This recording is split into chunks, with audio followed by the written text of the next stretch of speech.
Naniniwala talaga ako na fake news peddler ka, Day. Kasi di ba sinabi mo, hindi ako welcome sa Iloilo? Since dumating ako dito, wala akong ibang talagang tinanggap kundi pag-welcome. Diyos ko, kahit yung sinabihan ako dati na persona non grata ako, wala, guard pa lang ng airport, natutuwa na nakita ako na dumating ako, Day. So sinabi mo, hindi ako welcome. Ikaw lang yun. Ikaw ang hindi welcome kasi di ka naman makauwi. Ako dito, kahit pabalik-balik ako sa Iloilo, pag mahanap ako ng boyfriend, baka bumalik ako next week. Diba? Yan talaga ang paniniwala ko talaga, guys. Yung pagka-hate nyo sa akin. Hindi talaga totoo yan. Sa internet lang yung pag-hate nyo. Kasi in person, mahal na mahal nyo ako. Imagine nyo, since I got here, I did not pay for food. Because every time I want to pay and I have paid, binalik ang pera ko, As in, binalik. And I don't even have to feel pressured to say something nice about the food because the food is really good. So again, uulitin ko, ikaw lang may sabi na hindi ako welcome sa Iloilo. Because apparently I'm well-loved in Iloilo. Ingat!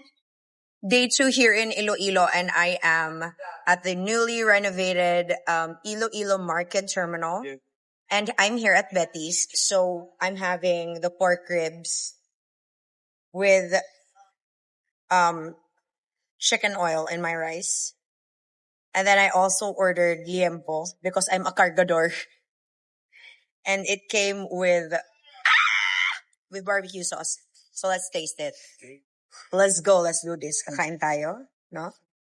Ating titikman. Salpita nga ako. Pero nagkakamis.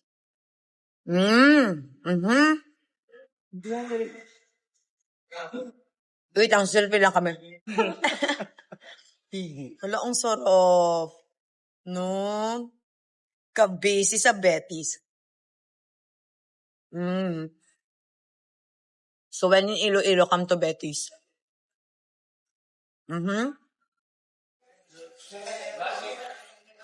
Hala, daog.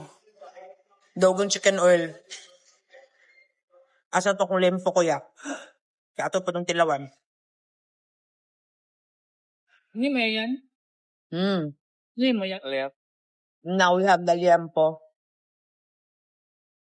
Oh my God. Tikba natin. Itadakimasu.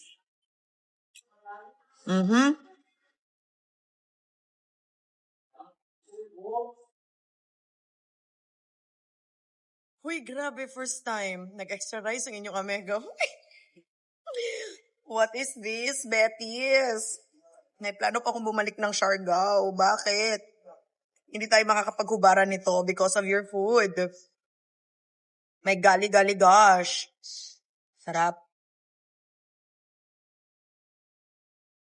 Akala ko ba hindi ako mahal sa Iloilo? Binalik ang pera ko. Hindi uso yung pera ko dito.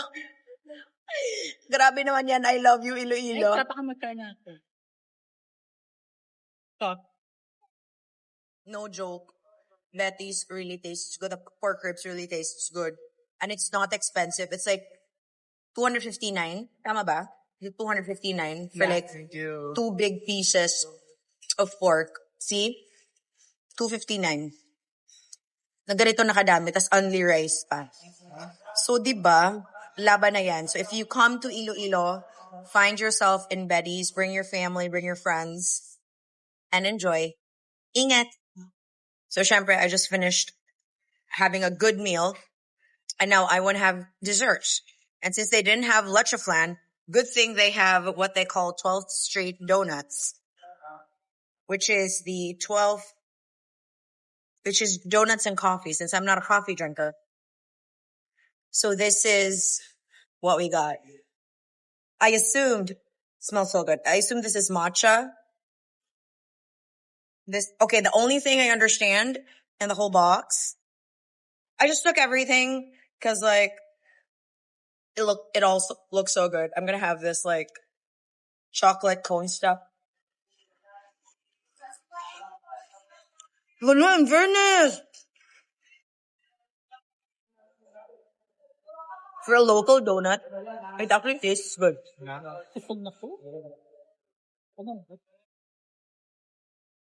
Lame. Why dapig-dapig? In fairness.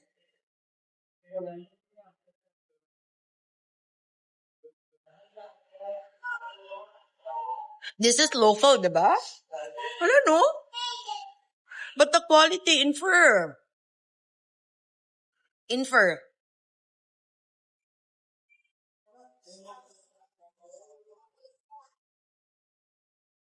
So, we got 2 boxes, and this is the second box. It looks so good. Hindi ko alam kung mahal nila ako, o gusto lang talaga nila akong tumaba.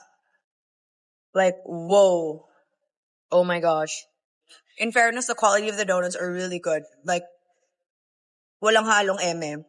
Because usually, like, I've had, local donuts before. I'm not gonna say which city, kasi malalaman na. And the quality isn't good. But this one, that's why I had to ask again if it is, locally made, because it tastes good. And yes, I will finish this donut.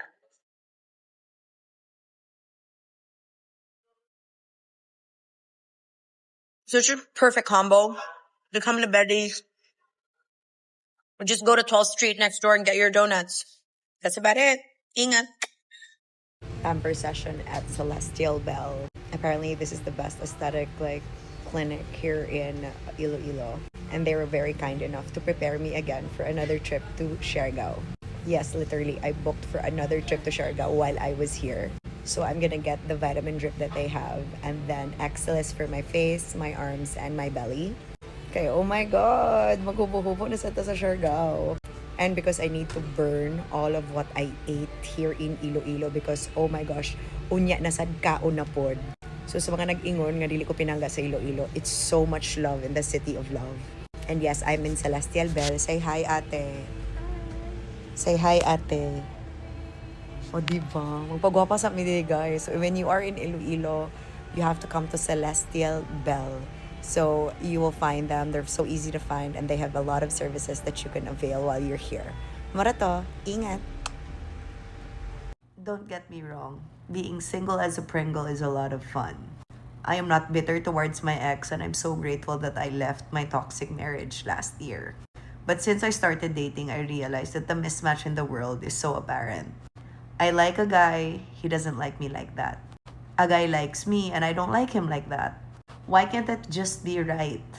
I mean, I enjoy my freedom and all that, but it actually feels nice to have somebody in my life that is sure of me. Somebody I can call when I have great news. I mean, don't get me wrong, I share my good news to Tony. But it's still different if a guy is there to listen and be happy for me genuinely. I mean, it's already hard enough that I come home from leg day and nobody hugs me or cuddles me to sleep. But at the same time, I'm really grateful that Tony is there. But sometimes it's also really okay to admit that I'm lonely. So where are you? Please find me. Ingat!